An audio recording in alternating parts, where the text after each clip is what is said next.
आप जरा हमें लाहौर की सिचुएशन और ओवरऑल पंजाब की जो आप तक इत्तलाएं हैं बता सकें कि आज पीटीआई का एहतजाज कैसा रहा।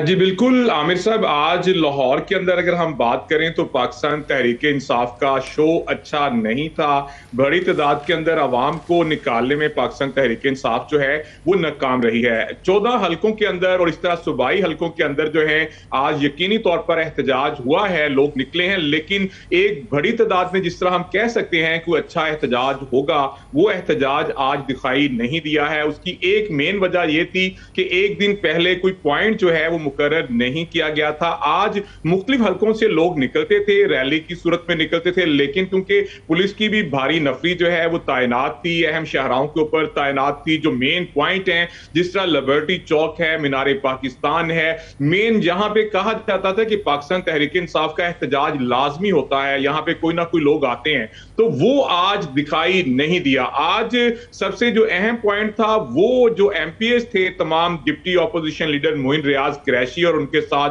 फरूक जवेद मून और दीगर एमपीएस जो हैं, उन्होंने सुबह के वक्त जो है पाइन एवेन्यू रोड के ऊपर जो है वो रैली निकालने की कोशिश की। वहां से उन्होंने पंजाब असेंबली जाना था, लेकिन मौके पर ही जो है उनको गिरफ्तार कर लिया गया, लेकिन अब उनको रिहा कर दिया गया क्योंकि स्पीकर पंजाब असेंबली मलिक अहमद खान ने जो है आज फ्लोर के ऊपर कहा था कि हम कोशिश करेंगे कि कोई भी जो है वो हिरासत के अंदर ना रहे। तो डिप्टी ऑपोजिशन लीडर बाद में पंजाब असेंबली आए, उन्होंने गुफ्तगू भी की कि आज सुबह के वक्त हमारे साथ जो है वो अच्छा नहीं हुआ, गाड़ियों को भी नुकसान पहुंचाया गया। तो अगर ओवरऑल पंजाब की भी सर मैं आपको बात बताऊं तो पंजाब के अंदर जगह जगह रैलियां जरूर कहा जाता है कि निकाली गई हैं, आवाम को निकाला है आलिया हमजा ने, लेकिन जो इंपैक्ट होना चाहिए था, जिस तरह कहा जा रहा था कि ये नुक्ता अरूज होगा 5 अगस्त को, पता नहीं कितना बड़ा एहतजाज होगा, तो ये बड़ा एहतजाज जो है इस मर्तबा वो नहीं हो सका। लेकिन छोटे छोटे एहतजाज तमाम हलकों के अंदर जो हैं वो पाकिस्तान तहरीक इंसाफ की तरफ से किए गए हैं। उनको सोशल मीडिया पे भी आपके ख्याल में ये हुकूमत की जो पकड़ दकड़ की पॉलिसी थी वो कारगर रही कि उसकी वजह से डर खौफ का एलिमेंट रहा, या पीटीआई की अपनी जो स्ट्रेटजी थी कि लाए अमल का उन्होंने बड़ी लेट अनाउंस किया, फिर उनकी आपस की लड़ाइयाँ मार कुटाइयाँ और लीडरशिप का फुकदान, क्या फैक्टर आपके ख्याल में रहा ज़्यादा? सर दोनों फैक्टर हैं आमिर साहब, इसके अंदर दोनों फैक्टर हैं। हुकूमत की हिकमत अमली बड़ी कामयाब रही। 2 दिन पहले से पकड़ दकड़ का सिलसिला जो है वो जारी था। इससे पहले भी पाकिस्तान तहरीक इंसाफ जो है वो दावा करती है कि उनके लोग जो हैं उनकी पकड़ धकड़ का सिलसिला जो है वो जारी रहता है, मुकदमात जो हैं उनके ऊपर होते हैं। तो आज जो सूरत हाल थी पाकिस्तान तहरीक इंसाफ की, वो अगर हम देखें ओवरऑल तो हिकमत अमली कोई कामयाब नहीं थी, कोई बड़ा शो जो है पाकिस्तान तहरीक इंसाफ नहीं कर सकी है। लाहौर शहर के अंदर पहले कहा जाता था कि किनाल रोड और मुख्तलिफ रोड्स के ऊपर जो है लोग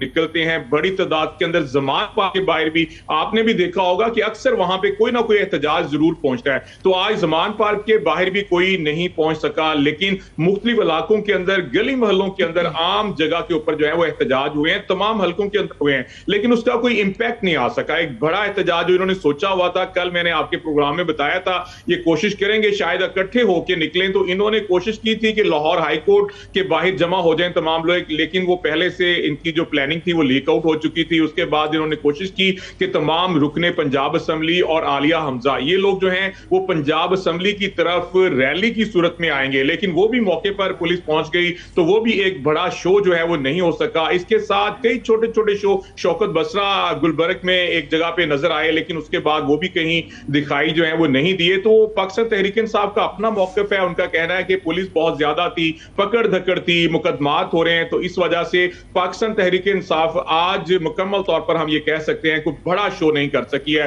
पंजाब के अंदर, लाहौर के अंदर। मैं आपकी इजाजत से जरा मुमताज आपकी तरफ आता हूं कि केपी की जरा सिचुएशन समझाएं कि वहां क्या हुआ, पेशावर बिलखुसूस और केपी ओवरऑल।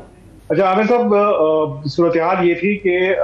यहाँ पे मुख्तलिफ जगहों पे मुख्तलिफ लीडर्स जमा हुए थे। एक तो ये कि उनके दरमियान कोई कोऑर्डिनेशन नहीं थी और हर एक का एक दूसरे के साथ मुकाबला नजर आ रहा था। दरअसल मसला ये था कि ये पार्टी इख्तिलाफात जो है आज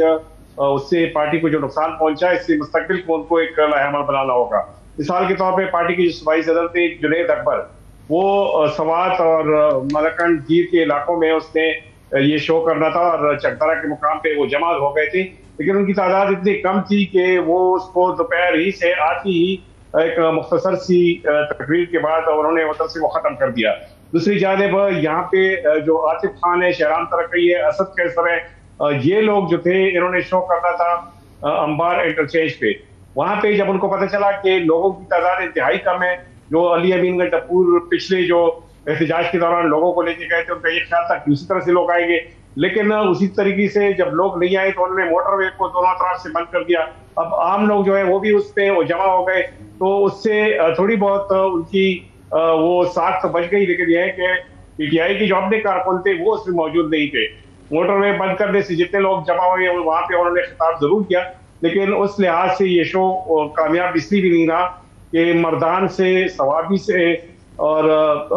चरसदा से जितने लोगों ने आना था उस तादाद में वो लोग नहीं आ सके। जहां तक पेशावर की बात है तो अली अमीन टप्पूर ने यहाँ पे मुकम्मल तैयारी कर रखी थी, लेकिन यहाँ पे भी पेशावर के अपने जो लोग थे, अपने जो लीडर्स थे, वो भी उसी तादाद से, उस लिहाज से लोगों को लेकर नहीं है। मिसाल के तौर पे सूबाई वज़रा जो थे, तैमूर जगड़ा और कमरान पंकज जैसे लोग थे, वो तो कहीं पे नजर नहीं आए। कमरान पंकज तो बल्कि सवाबी में मौजूद थे, वो सवाबी में देखे गए, तो जाहिर है उनकी तरफ से उनके लोग कैसे आते। चंदाना गुलजार MNA है, वो इस्लामाबाद चली गई, अब उसके लोग जो थे उसके नजर नहीं आए। जितने भी दीगर MNA MPs थे उनकी तरफ से जो लोकल लोग थे उनकी तरफ से तो थोड़े बहुत लोग जरूर देखे गए, लेकिन ज्यादातर खैबर जिला के जो लोग थे वो उसमें मौजूद थे। पेशावर के MPs और MNAs की जानिब से जो शो था, जो तादाद थी वो पूरी नहीं हो सकी। मुमताज, बताया जा रहा था कि कल भी बात हुई कि स्वाबी में उनका मेन जलसा है, जहाँ पे महमूद खान अचकज़ई और उनकी जो अपोजिशन इत्तेहाद है उन सब ने पहुँचना था। वहाँ क्या सूरत हाल रही? सवाबी में जो महमूद अचकज़ई और दूसरे जो लीडर्स थे उन्होंने पहुंचना था, वो तो नहीं पहुंच सके। अलबत्ता आतिफ खान, असद कैसर, शहरान तरक्की, ये लोग वहां पे मौजूद थे, लेकिन वहां पे भी शो इंतहाई मायूस कुन रहा। जिस तरह मैंने बताया कि वो अंबार इंटरचेंज पे एक बड़ा ग्राउंड है, वहां पे उन्होंने ये शो करना था, लेकिन जब उनको मालूम हुआ कि लोगों की तादाद इंतहाई कम है, तो उससे पहले, पहुंचने से पहले मोटरवे को बंद कर दिया गया और मोटरवे के ऊपर उन्होंने मैदान सजा लिया। इसका नुकसान ये हुआ कि सारे लोगों को ये मालूम हो गया कि जो आम लोग थे वो दरअसल उन्होंने रास्ता रोक दिया था ताकि आम गाड़ियां भी उसमें शामिल हो सके और लोग पैदल भी आए जाए, ताकि लोगों को ये अंदाजा हो सके कि उनकी तादाद काफी ज्यादा है। लेकिन फिर भी वो तादाद नहीं बढ़ सकी। जो पिछली दफा जो इन्होंने शो किया था, अली अमीन टप्पूर जब सूबाई सदर थे, उस वक्त जो सूरत हाल थी उस तरह से वो चहल पहल जो है उस पर नजर नहीं आई। और फिर अली अमीन टप्पूर ने अपने पेशावर में भी उस तरह से वो शो नहीं किया जिस तरह से होना चाहिए था। इवन अभी अब से थोड़ी देर पहले ये जो रैली थी वो खत्म हो गई और उसने बलाइसार के आगे उससे खिताब करना था, लेकिन वो खिताब किए बगैर चले गए वजीर आला हाउस, और लोग वहां पे जो कारकुन थे वहां पे मौजूद पाए गए, लेकिन उन्होंने खिताब तक नहीं किया। तो इसका मतलब यह है कि जिस तरीके से सोचा गया था, इसमें आमिर साहब एक और बात मैं ये बताऊं कि इसकी बड़ी वजह ये भी थी कि पिछले जितने भी एहतजाज हुए थे वहां पे जो ट्रांसपोर्टेशन का जो मसला था वो कोई नहीं था, क्योंकि अली अमीन टप्पूर की जानिब से ये एहतमाम किया जाता रहा कि वो जितनी भी वो ट्रांसपोर्ट का इंतजाम था वो अपने तौर पे करते रहे। लेकिन सवाबी जाने के लिए जो चरसदा से लोग जाते हैं या जो मर्दान से लोग जाते हैं, जाहिर है कारकुनों की इतनी हैसियत नहीं होती कि वो गाड़ियां लेके जाएं और या फिर वहां उनके लिए इंतजाम कर दे। जो MNA MPs थे उनकी तरफ से भी कोई इंतजाम नहीं किया गया था।